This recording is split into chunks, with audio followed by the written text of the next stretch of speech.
आणि यानंतर आपण थेट जाऊयात नाशिकमध्ये सध्या राष्ट्रवादी शरदचंद्र पवार पक्षाचा मेळावा इथं सुरू आहे आणि मतचोरीचा जो वारंवार आरोप केला जातोय त्या संदर्भामध्ये प्रात्यक्षिक करण्यात येत आहे। बटन दाबल्यानंतर 4 सेकंडचा आत तिकडून निघून गेला तर त्यातला लाईट सेन्सर जो आहे तो याचा भान घेतो का समोर माझा कोणीच उभा नाही आहे आणि त्यानंतर इलेक्ट्रॉनिक आणि पेपर बोर्ड लाईट सेन्सरच्या माध्यमातून चोरी करू शकतो। जसंच आपण बटन दाबतो, बटन दाबल्यावर तिकडे जो लाईट सेन्सर लागला आहे, लाईट आणि लाईटचा जो तिकडे जो प्रकाश आहे तो प्रकाश तो मोजून गेला आणि तिकडे वेट करला। जर असा प्रोग्राम आता आहे तर 3 सेकंड 4 सेकंड जशी प्रोग्रामिंग केली असेल 4 सेकंडचा आत बटन दाबून जर वोटर निघून गेला तर ते वोट चोरी होईल आणि इलेक्ट्रॉनिक आणि पेपर वोट दोघं चोरी होईल। हे दुसरा प्रकार आहे। हा लाईट सेन्सर आहे सांगितलं सर। हा जर आपण तिकडे थांबणार तर या प्रकारे चोरी दुसऱ्या प्रकारे होऊ शकते। त्यासाठी आमचं मी एक्सप्लेनेशन देतो फक्त। हा जो प्रिंटर आहे, प्रिंटर असं पण येऊ शकतो मार्केटमध्ये, जुने प्रिंटर असे अवेलेबल होते का ज्याच्यामध्ये एखादा आपण प्रिंट मारलं तर ते पावती अशी बाहेर येते किंवा एखादा प्रिंट बाहेर येतो आणि जर आपल्याला पाहिजे तर नंतर आपण त्याला रिव्हर्स करू शकतो।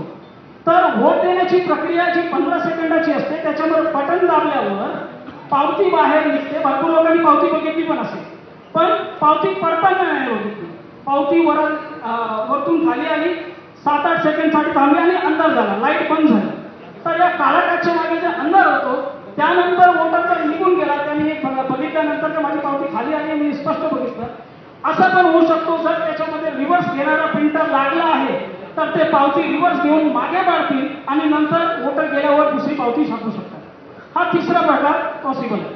चौथा प्रकार जो आहे तर याच्यामध्ये आपण असं बघितलं आहे की हे जे पावत्या भेटतात या पावत्यामध्ये डबल साईड प्रिंटिंग केली। आपण एटीएम ला जातो, कुठल्या हॉटेलला जातो, याच्यामध्ये प्रिंट येते। प्रिंट झाल्यानंतर याच्यावर जो इंक आहे ते 3-4 तासात 1 दिवसात उडून जातो।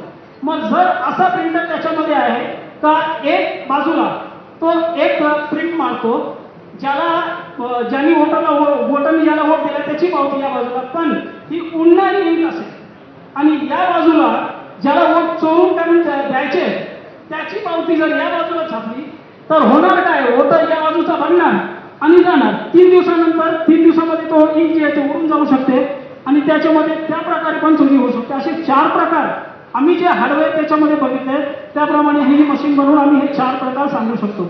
अजून त्याच्यामध्ये काय काय हार्डवेअर आहेत काय आहेत आम्हाला माहित नाही। जसे हार्डवेअर भेटतील तसं आपण त्याच्यामध्ये काय असेल ते करू शकतो। तर जर या असं सॉफ्टवेअर तिकडे आहे, जर असे सगळं हार्डवेअर त्याच्यामध्ये आहे तर लाईट सेन्सर कन्फर्म आहे, काळा काच कन्फर्म आहे। या काळा काच मधून चोरी होऊ शकते। आता हे काळा काच चोरी कशी झाली हे लास्टच्या 1 मिनिटात आपण बघू। Shift to demo 1 please.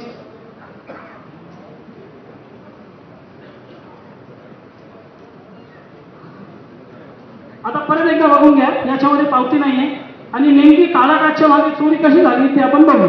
काळा काच काढून याच्यामध्ये काळा काच लागला याचे पण प्रमाण आहे आणि आता आपण वोटिंग स्टार्ट करू। तर आपण स्टार्ट होतो। केळ्याला मत दिलं आणि केळ्याची पावती आपल्याला दिसत आहे। मग याच्यामध्ये केळ्याची पावती स्पष्ट दिसली। तर जर प्रोग्रामला वोट चोरी करायचा असेल तर तो पावती पाडणार नाही, इकडे अडकून ठेवणार। मी उघडून दाखवतो, ही पावती अडकून पडली आहे आणि काळा काचच्या मागे अंधार झाला तर आपल्याला काहीच दिसणार नाही। पावती अडकून पडली आहे। 7-8 सेकंड बघितल्यानंतर पण आपल्याला ती पावती अडकू शकते जर अंधार झाला तर।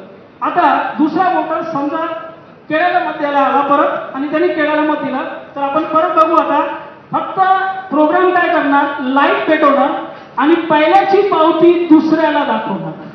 असा तिसऱ्याला पण दाखवू शकतो, चौथ्याला पण दाखवू शकतो, 5व्याला पण दाखवू शकतो, जसं प्रोग्राम मध्ये सेटिंग केली असेल तशी। मग आपल्याला काय दिसतंय, दुसऱ्याला वोट दिला आणि त्यानंतर आता आपण बघू इकडे काय दिसतंय, दुसऱ्याला पहिल्याची पावती दाखवली आणि अंधार झाल्यानंतर सफरचंद मारला। आता काळा काचच्या मागे हे दिसणार नाही। काळा काच लागला असेल तर काहीच नाही, जेव्हापर्यंत लाईट पेटणार नाही तेव्हापर्यंत दिसणार नाही। आणि लाईट किती वोटरसाठी किती सेकंड पेटवायची ते प्रोग्रामवर डिपेंड आहे। जेवढी आपल्याला चोरी करायची तेवढ्या लोकांना पावती तशी दिसणार नाही आणि एकदा चोरी आपली जेवढी पाहिजे तेवढी झाली की सगळ्यांना पावती दाखवायची, संपला विषय। आता एकदा लास्ट वेळ हे परत करून बघू, काळा काच काढून. परत याच्यामध्ये पावती नाहीये. आपण काळा काच काढून वोट देतोय. आणि इकडे आपण काय बघितलं का इकडे कलिंगडची पावती दिसली. आता कलिंगडची पावती लाईट पेटल्यावर दिसणार आणि जर याच्यावर काळा काच लागलाय तर काहीच दिसणार नाही. पावती याच्यामध्ये आत अडकली आहे, मला नाही माहित. दुसरा वोटर येणार त्याला काय माहिती आहे आत याच्यामध्ये काय आहे. हे पावती इकडे अडकून पडली. आता दुसरा वोटर येतो आणि त्याने पण कलिंगडला मत दिलं. मग फक्त प्रोग्राम काय करणार, लाईट पेटवणार आणि पहिल्याची पावती दुसऱ्याला दाखवणार आणि त्यानंतर लाईट बंद झाल्यानंतर बघा काय करतो, सफरचंद मारून टाकल्याने. मग हे माहीत पण नाही पडणार काळ्या काचच्या मागे.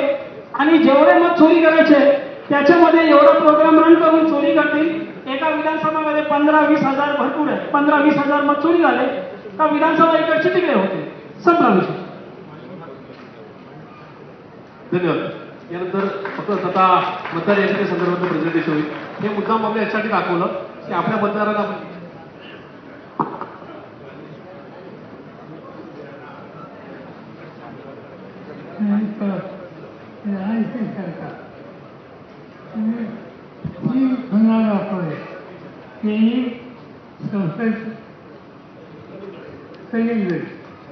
माझ्यामध्ये टेन्शन झालं ते तिन्ही खुणा दाखवलं की ते मोहतार वडीलधारी आणि अंतिम होते.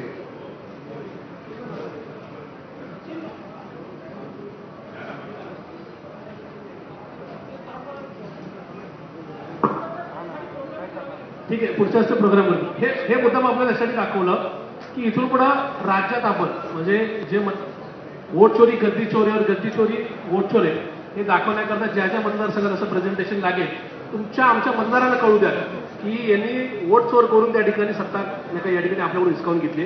तर ज्यांना ज्यांना प्रेझेंटेशन राज्यभर लागेल त्यांनी निश्चित सांगावं. यानंतर एक 5 मिनिटांमध्ये ही तरुण मुलं सगळी या संदर्भात आपण काय काळजी घ्यायची ते सांगा. ठीक आहे.